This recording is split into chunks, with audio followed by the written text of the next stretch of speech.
New Thought Society. Nothing will come of nothing. Speak again.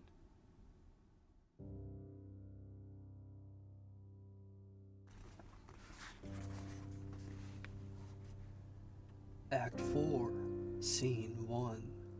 A room in the castle. Enter King, Queen, Rosencrantz, and Guildenstern into the scene. King speaks.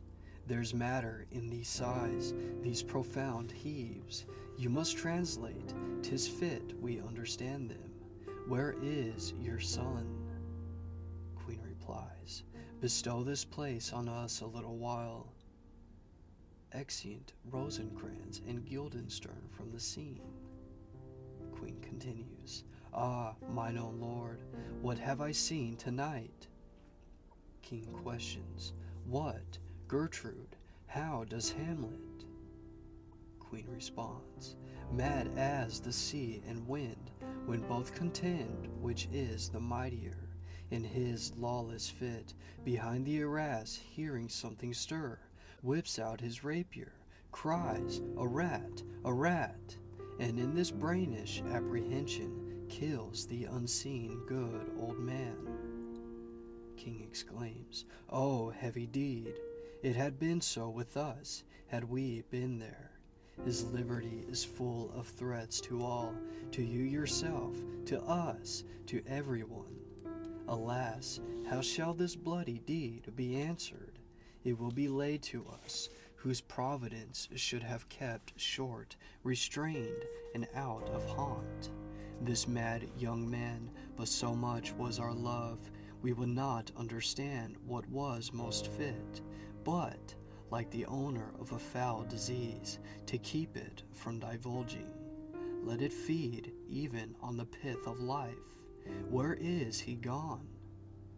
Queen replies, To draw apart the body he hath killed, o'er whom his very madness, like some ore among a mineral of metals base, shows itself pure. He weeps for what is done. King responds, Oh, Gertrude, come away. The sun no longer shall the mountains touch, but we will ship him hence, and this vile deed we must, with all our majesty and skill, both countenance and excuse. Ho, Guildenstern! Re-enter Rosencrantz and Guildenstern into the scene.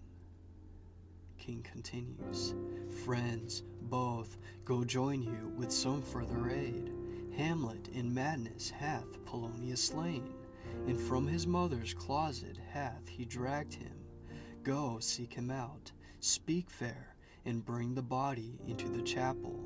I pray you, haste in this. Exeunt Rosencrantz and Guildenstern from the scene.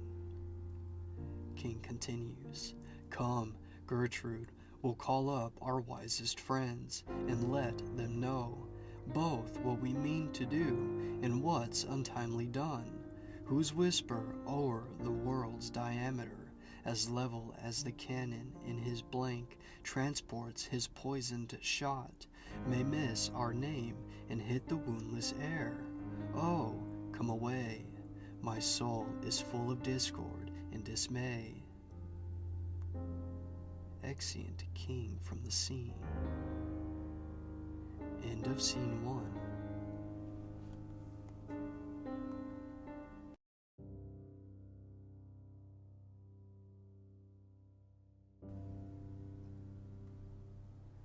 Act 4, Scene 2. Another room in the castle. Enter Hamlet. Hamlet speaks, safely stowed. Rosencrantz and Guildenstern respond within. Hamlet, Lord Hamlet.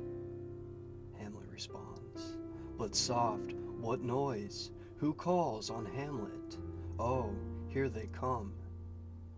Enter Rosencrantz and Guildenstern into the scene.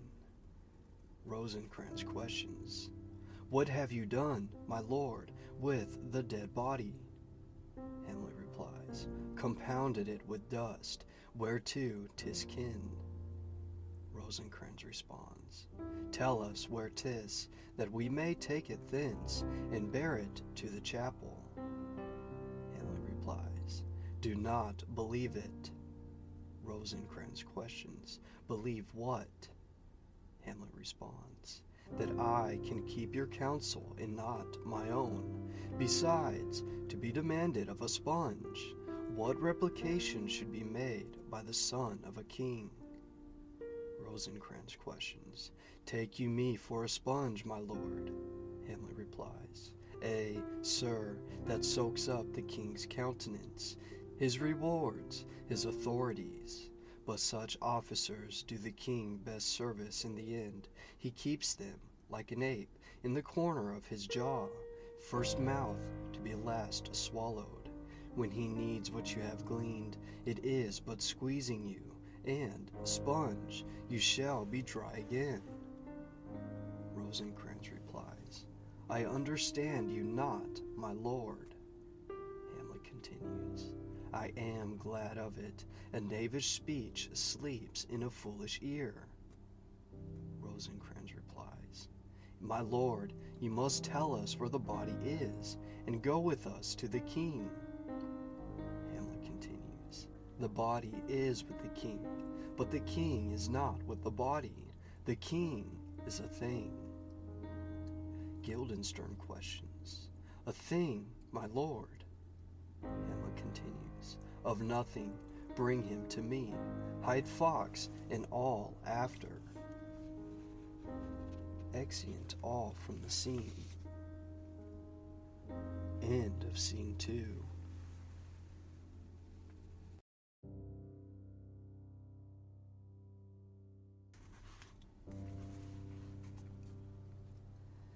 Act 4, Scene 3.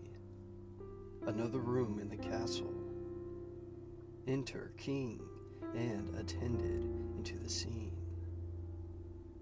King speaks. I have sent to seek him and to find the body. How dangerous is it that this man goes loose? Yet must not we put the strong law on him. He's loved of the distracted multitude, who like not in their judgment, but their eyes, and where 'tis so, the offender's scourge is weighed. But never the offense to bear all smooth and even. This sudden sending him away must seem deliberate pause. Diseases desperate grown by desperate appliance are relieved, or not at all. Enter Rosencrantz into the scene. King continues, How now? What hath befallen? Rosencrantz replies, Where the dead body is bestowed, my lord, we cannot get from him. King questions, But where is he? Rosencrantz replies, Without, my lord, guarded to know your pleasure. King continues, Bring him before us. Rosencrantz, Ho, Guildenstern, bring in my lord. Enter Hamlet and Guildenstern into the scene. King questions, Now, Hamlet, where's Polonius? Hamlet responds, At supper. King replies, At supper, where? Hamlet continues, Not where he eats, but where he is eaten. A certain convocation of polite worms are eaten at him. Your worms is your emperor for diet. We fat all creatures, else to fat us, and we fat ourselves for maggots. Your fat, king, and your lean beggar is but variable service. 2 dishes, but to 1 table, that's the end. King exclaims, Alas, alas! Hamlet continues, A man may fish with the worm that hath eat of a king, and eat of a fish that hath fed of that worm. King questions, What dost thou mean by this? Hamlet continues, Nothing but to show you how a king may go a progress through the guts of a beggar. King questions, Where is Polonius? Hamlet continues, In heaven, send thither to see. If your messenger find him not there, seek him I' the other place yourself. But indeed, if you find him not within this month, you shall nose him as you go up the stairs into the lobby. King speaks to some attendants. Go seek him there. Hamlet continues. He will stay till you come. Exeunt attendants from the scene. King speaks. Hamlet, this deed for thine especial safety, which we do tender, as we dearly grieve for that which thou hast done, must send thee hence with fiery quickness. Therefore prepare thyself. The bark is ready, and the wind at help. The associates tend, and everything is bent for England. Hamlet questions. For England? King responds. Ay, Hamlet. Hamlet replies. Good. King continues. So it is, if thou knewst our purpose. Hamlet responds. I see a cherub that sees them, but come for England. Farewell, dear mother. King replies. Thy loving father, Hamlet. Hamlet continues. My mother, father, and mother is man and wife. Man and wife is one flesh, and so my mother come for England. Exit Hamlet from the scene. King continues. Follow him at foot. Tempt him with speed aboard. Delay it not. I'll have him hence tonight. Away, for everything is sealed and done that else leans on the affair. Pray you, make haste. Exeunt Rosencrantz and Guildenstern from the scene. King continues. And, England, if my love thou hold'st at aught, as my great power thereof may give thee sense, since yet thy cicatrice looks raw and red after the Danish sword, and thy free awe pays homage to us, thou mayst not coldly set our sovereign process, which imparts at full, by letters congruing to that effect, the present death of Hamlet. Do it, England, for like the hectic in my blood he rages, and thou must cure me, till I know 'tis done. Howe'er, mayhaps, my joys were ne'er begun. Exit King from the scene. End of Scene 3.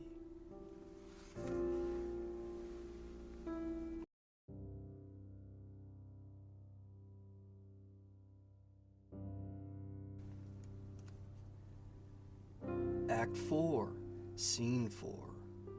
A plain in Denmark. Enter Fortinbras, a captain, and soldiers marching into the scene. Fortinbras speaks. Go, captain, from me greet the Danish king. Tell him that by his license Fortinbras craves the conveyance of a promised march over his kingdom. You know the rendezvous. If that his majesty would aught with us, we shall express our duty in his eye, and let him know so. Captain responds, I will do't, my lord. Fortinbras continues, go softly on. Exeunt Fortinbras and soldiers from the scene. Enter Hamlet, Rosencrantz, Guildenstern, and others. Hamlet questions, good sir, whose powers are these? Captain replies, they are of Norway, sir. Hamlet questions, how proposed, sir, I pray you? Captain replies, against some port of Poland. Hamlet questions, who commands them, sir? Captain replies, the nephew to old Norway, Fortinbras. Hamlet questions, goes it against the main of Poland, sir, or for some frontier?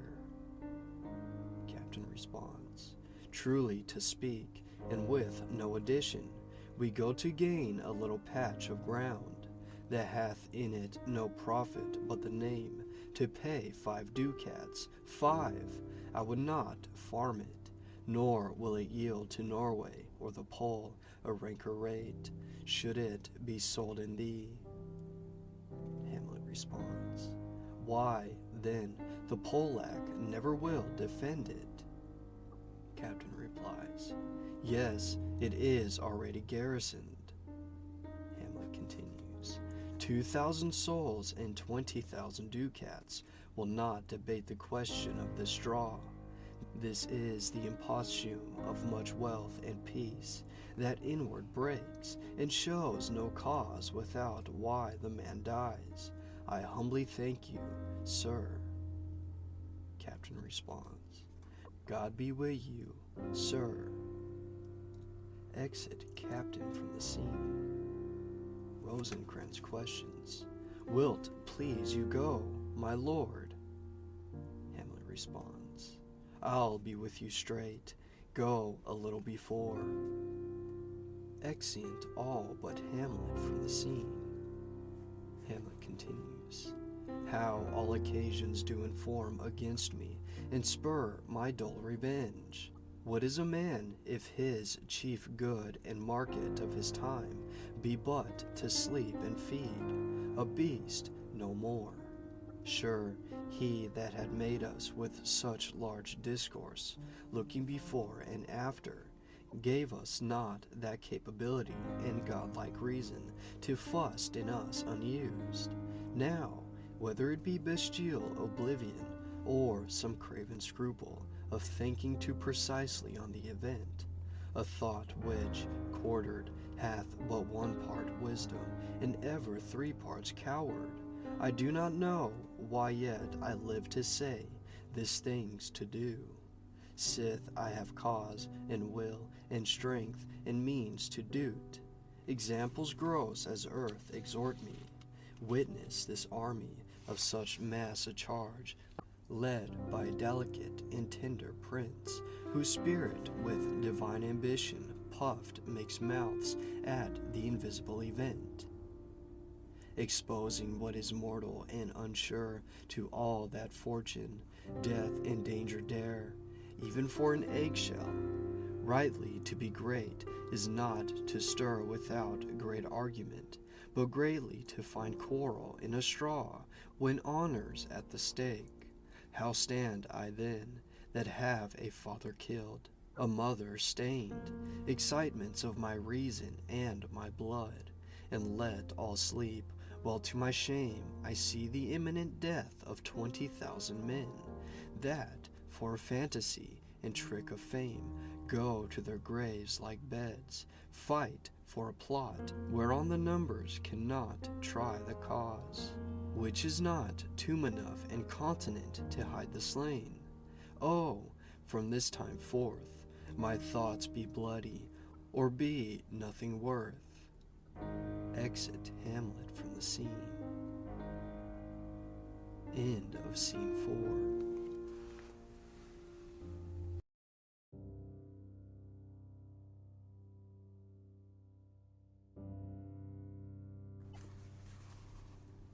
Act 4, Scene 5. Elsinore, a room in the castle. Enter Queen, Horatio, and a gentleman into the scene. Queen, I will not speak with her. Guildenstern responds, she is importune, indeed distract. Her mood will needs be pitied. What would she have?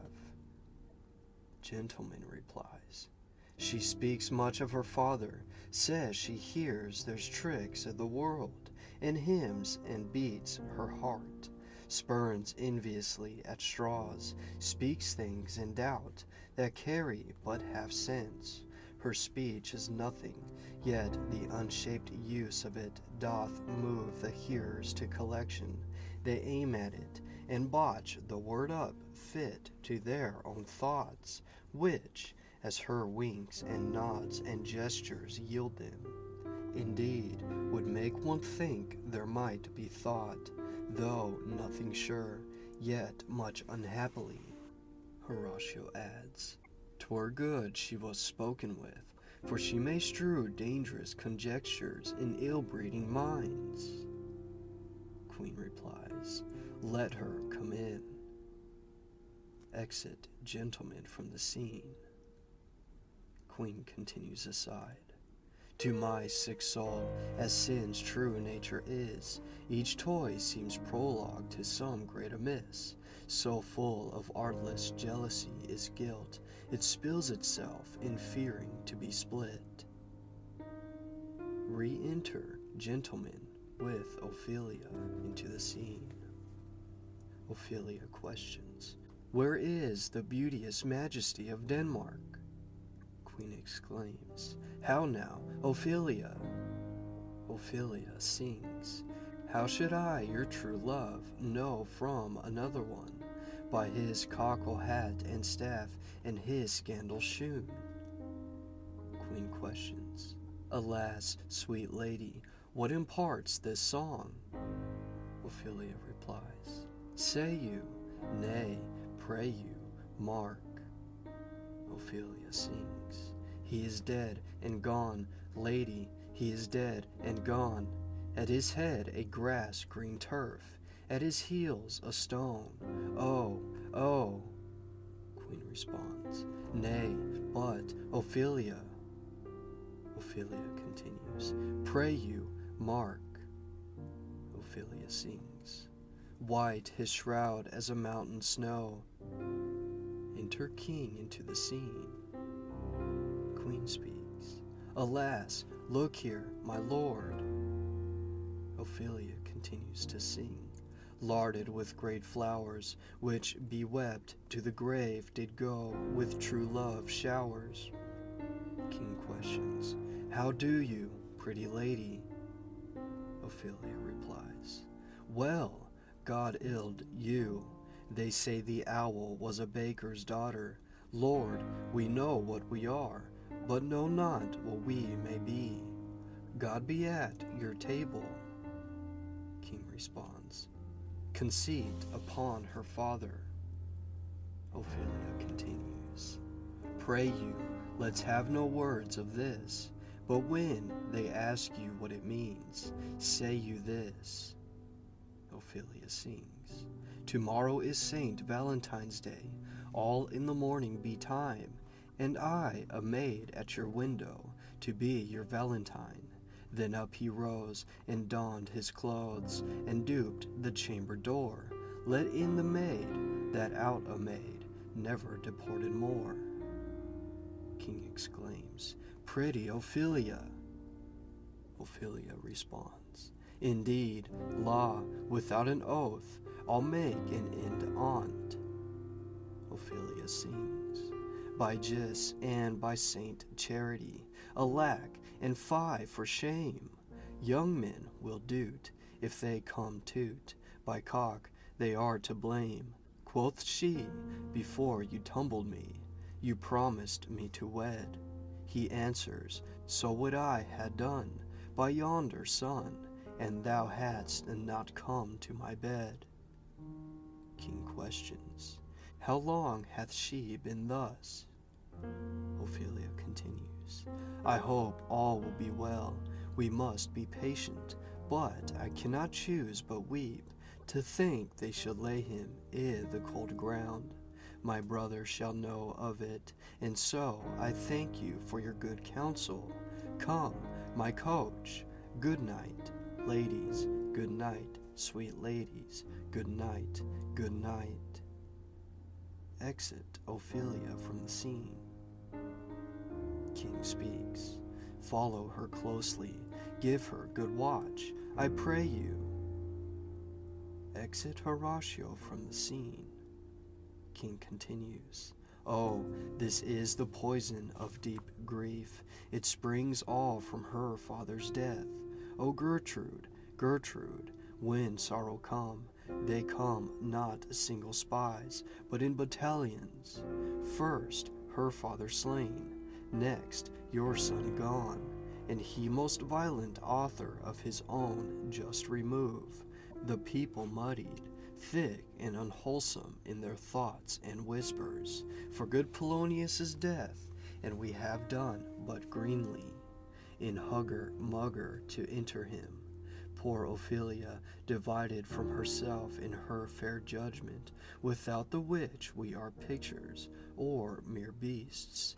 Last, and as much containing as all these, her brother is in secret, come from France, feeds on his wonder, keeps himself in clouds, and wants not buzzers to infect his ear with pestilent speeches of his father's death. Wherein necessity of matter beggared, will nothing stick our person to arraign in ear and ear.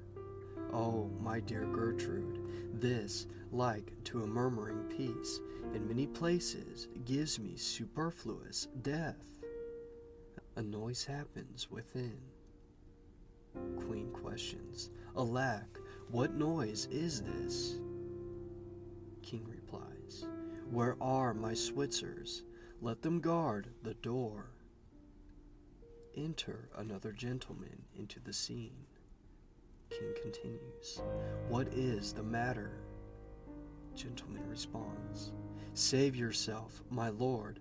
The ocean, overpeering of his list, eats not the flats with more impetuous haste than young Laertes, in a riotous head, o'erbears your officers. The rabble call him lord, and, as the world were now but to begin, antiquity forgot, custom not known, the ratifiers and props of every word, they cry, quote, Choose we, Laertes shall be king, end quote. Caps, hands and tongues applauded to the clouds, quote, Laertes shall be king, Laertes king, end quote. Queen exclaims, How cheerfully on the false trail they cry, Oh, this is counter, ye false Danish dogs. Noise happens within. King speaks, the doors are broke. Enter Laertes, armed, the Danes following him into the scene. Laertes speaks, Where is the king? Sirs, stand you all without? Danes replies, No, let's come in. Laertes continues, I pray you, give me leave. Danes responds, We will. Danes retire without the door. Laertes continues, I thank you, keep the door. O thou vile king, give me my father. Queen replies, Calmly, good Laertes. Laertes responds, That drop of blood that's calm proclaims me bastard, cries cuckold to my father, brands the harlot even here, between the chaste unsmirched brow of my true mother. King responds, What is the cause, Laertes, that thy rebellion looks so giant-like? Let him go, Gertrude, do not fear our person. There's such divinity doth hedge a king, that treason can but peep to what it would, acts little of his will. Tell me, Laertes, why thou art thus incensed? Let him go, Gertrude. Speak, man. Laertes questions, Where is my father?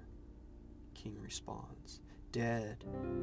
Queen adds, But not by him. King continues, Let him demand his fill. Laertes replies, How came he dead? I'll not be juggled with. To hell, allegiance, vows to the blackest devil, conscience and grave to the profoundest pit. I dare damnation, to this point I stand, that both the worlds I give to negligence. Let come what comes, only I'll be revenged most thoroughly for my father. King questions, Who shall stay you? Laertes replies, My will, not all the world, and for my means I'll husband them so well, they shall go for with little. King responds, Good, Laertes, if you desire to know the certainty of your dear father's death, it's writ in your revenge, that, swoopstake, you will draw doth friend and foe, winner and loser. Laertes replies, None but his enemies. King questions, Will you know them then?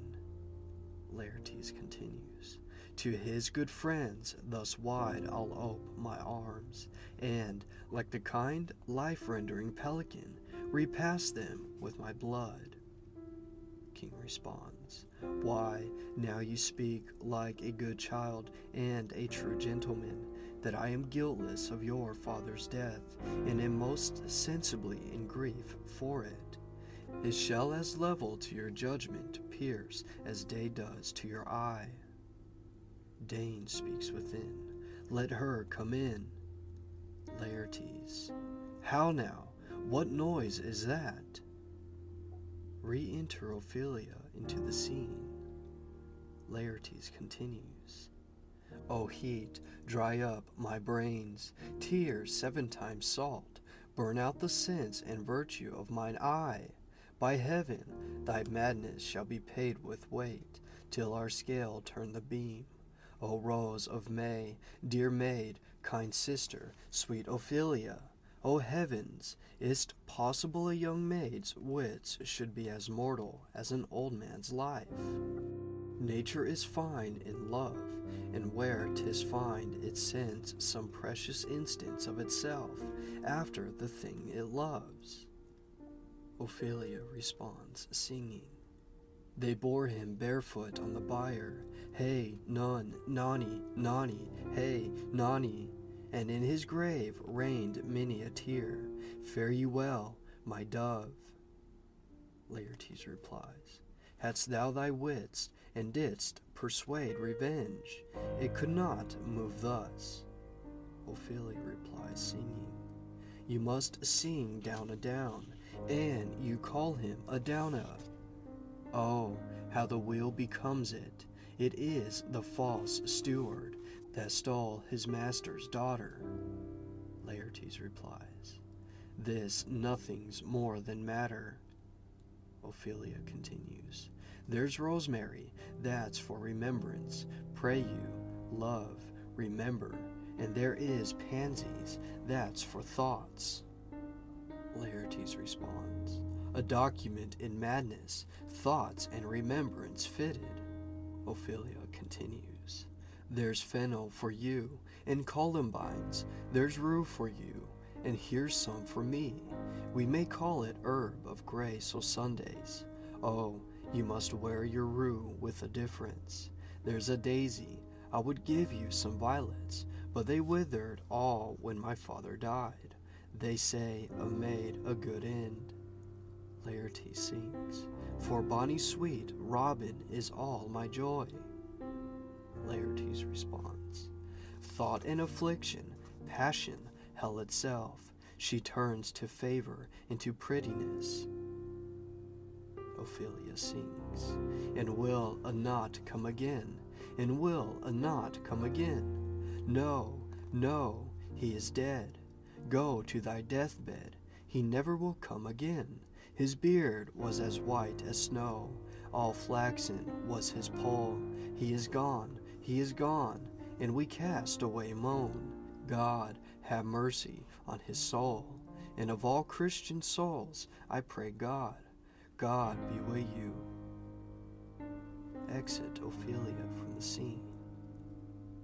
Laertes questions, Do you see this, O God? King responds, Laertes, I must commune with your grief, or you deny me right. Go but apart, make choice of whom your wisest friends you will, and they shall hear and judge twixt you and me. If by direct or by collateral hand they find us touched, we will our kingdom give, our crown, our life, and all that we call ours, to you in satisfaction. But if not, be you content to lend your patience to us, and we shall jointly labor with your soul to give it due content.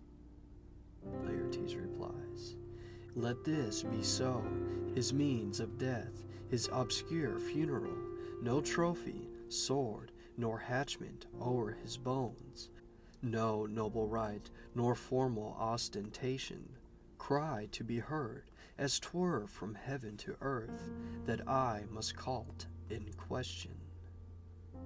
King continues, So you shall, and where the offense is, let the great axe fall. I pray you, go with me. Exeunt all from the scene. End of scene 5.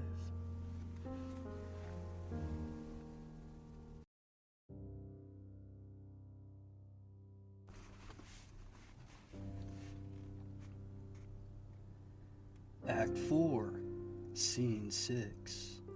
Another room in the castle. Enter Horatio and a servant into the scene. Horatio questions, What are they that would speak to me? Servant answers, Seafaring men, sir. They say they have letters for you. Horatio responds, Let them come in. Exit servant from the scene. Horatio continues, I do not know from what part of the world I should be greeted, if not from Lord Hamlet.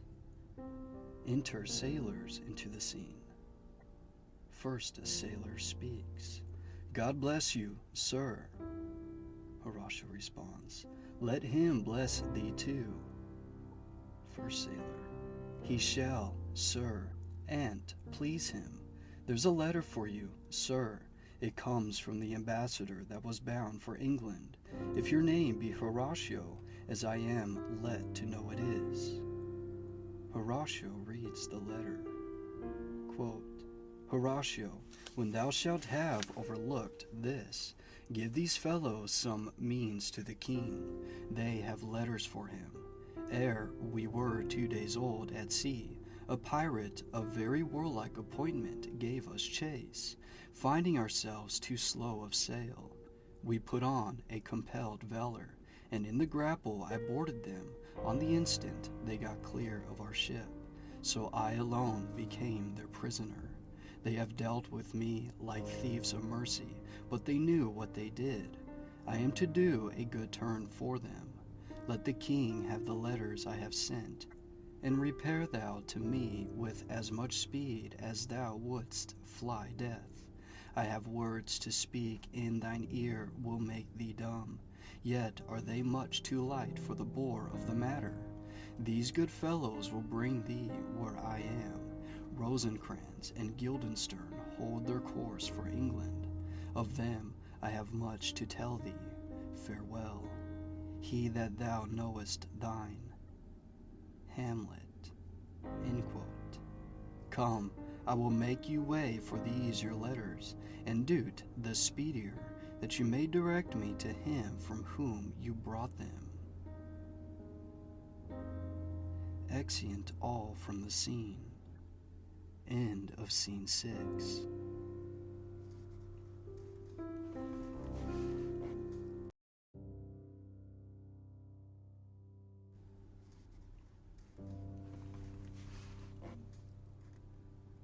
Act 4, Scene 7. Another room in the castle. Enter King and Laertes into the scene. King speaks. Now must your conscience my acquaintance seal, and you must put me in your heart for friend, sith you have heard, and with a knowing ear, that he which hath your noble father slain pursued my life. Laertes replies, It well appears, but tell me why you proceeded not against these feats, so crimeful and so capital in nature, as by your safety, wisdom, all things else, you mainly were stirred up. King replies, Oh, for 2 special reasons, which may to you perhaps seem much insinued, but yet to me they are strong. The queen, his mother, lives almost by his looks, and for myself, my virtue or my plague, be it either which, she's so conjunctive to my life and soul, that, as a star moves not but in his sphere, I could not but by her. The other motive, why to a public count I might not go, is the great love the general gender bear him, who, dipping all his faults in their affection, would, like the spring that turneth wood to stone, convert his gyves to graces, so that my arrows, too slightly timbered for so loud a wind, would have reverted to my bow again, and not where I had aimed them. Laertes replies, and so have I a noble father lost, a sister driven into desperate terms, whose worth, if praises may go back again, stood challenger on mount of all the age for her perfections, but my revenge will come.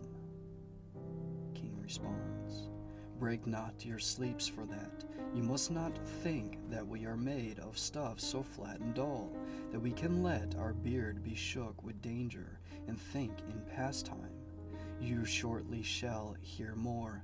I loved your father, and we love ourselves, and that, I hope, will teach you to imagine. Enter a messenger with letters into the scene. King continues, how now? What news? Messenger replies, letters, my lord, from Hamlet. This to your majesty, this to the queen. King replies, from Hamlet? Who brought them? Messenger responds, sailors, my lord. They say I saw them not. They were given me by Claudio. He received them of him that brought them. King replies, Laertes, you shall hear them. Leave us. Exit messenger from the scene.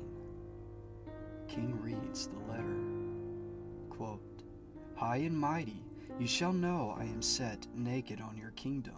Tomorrow shall I beg leave to see your kingly eyes, when I shall, first asking your pardon thereunto, recount the occasion of my sudden and more strange return.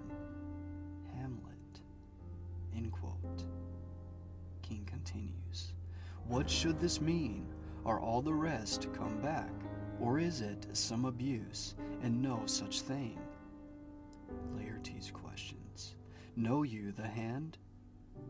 King responds, 'tis Hamlet's character, quote, naked, end quote, and in a postscript here he says, quote, alone, end quote. Can you advise me? Laertes responds, I'm lost in it, my lord, but let him come. It warms the very sickness in my heart, that I shall live and tell him to his teeth, quote, thus didst thou, end quote. King replies, if it be so, Laertes, as how should it be so? How otherwise will you be ruled by me? Laertes responds, ay, my lord, so you will not overrule me to a peace. King continues, to thine own peace, if he be now returned, as checking at his voyage, and that he means no more to undertake it, I will work him to an exploit now ripe in my device, under the which he shall not choose but fall, and for his death no wind of blame shall breathe, but even his mother shall uncharge the practice, and call it accident. Laertes responds, my lord, I will be ruled, the rather, if you could devise it so that I might be the organ. King replies, it falls right, you have been talked of since your travel much, and that in Hamlet's hearing, for a quality wherein, they say, you shine. Your sum of parts did not together pluck such envy from him, as did that one, and that in my regard of the unworthiest siege. Laertes questions, what part is that, my lord? King continues. King responds, a very riband in the cap of youth, yet needful too. For youth no less becomes the light and careless livery that it wears than settled age his sables and his weeds, importing health and graveness. 2 months since, here was a gentleman of Normandy. I've seen it, and served against the French, and they can well on horseback. But this gallant had witchcraft in't. He grew unto his seat, and to such wondrous doing brought his horse, as had he been encorpsed and demi-natured with the brave beast. So far he topped my thought that I, in forgery of shapes and tricks, come short of what he did. Laertes questions, A Norman was't? King replies, A Norman. Laertes continues, Upon my life, Le Monde. King responds, The very same. Laertes continues, I know him well. He is the brooch indeed, and gem of all the nation. King replies, He made confession of you, and gave you such a masterly report, for art and exercise in your defense, and for your rapier most especial, that he cried out, quote, 'Twould be a sight indeed, if one could match you, the scrimmers of their nation. End quote. He swore, had neither motion, guard, nor ear, if you oppose them. Sir, this report of his did Hamlet so envenom with his envy that he could nothing do but wish and beg your sudden coming o'er, to play with him. Now, out of this. Laertes interrupts in question, What out of this, my lord? King responds in question, Laertes, was your father dear to you? Or are you like the painting of a sorrow, a face without a heart? Laertes questions, Why ask you this? King responds, Now that I think you did not love your father, but that I know love is begun by time, and that I see the passages of proof, time qualifies the spark and fire of it. There lives within the very flame of love a kind of wick or snuff that will abate it, and nothing is at a like goodness still, for goodness, growing to a pleurisy, dies in his own too much. That we would do, we should do when we would, for this would changes, and hath abatements and delays as many as there are tongues, are hands, are accidents. And then this should is like a spendthrift sigh that hurts by easing. But to the quick o'er the ulcer, Hamlet comes back. What would you undertake to show yourself your father's son indeed, more than in words? Laertes replies, To cut his throat the church. King continues, No place indeed should murder sanctuarize, revenge should have no bounds. But, good Laertes, will you do this, keep close within your chamber. Hamlet returned shall know you are come home, will put on those shall praise your excellence, and set a double varnish on the fame the Frenchman gave you, bring you in fine together, and wager on your heads. He, being remiss, most generous and free from all contriving, will not peruse the foils, so that with ease, or with a little shuffling, you may choose a sword unbaited, and in a pass of practice requite him for your father. Laertes responds, I will do't, and for that purpose I'll anoint my sword. I bought an unction of a mountebank, so mortal that but dip a knife in it, where it draws blood, no cataplasm, so rare, collected from all samples that have virtue under the moon, can save the thing from death that is but scratched withal. I'll touch my point with this contagion, that if I gall him slightly, it may be death.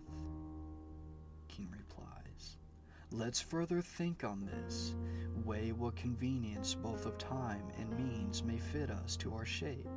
If this shall fail, and that our drift look through our bad performance, 'twere better not essayed. Therefore, this project should have a back or second that might hold if this did blast and proof. Soft, let me see.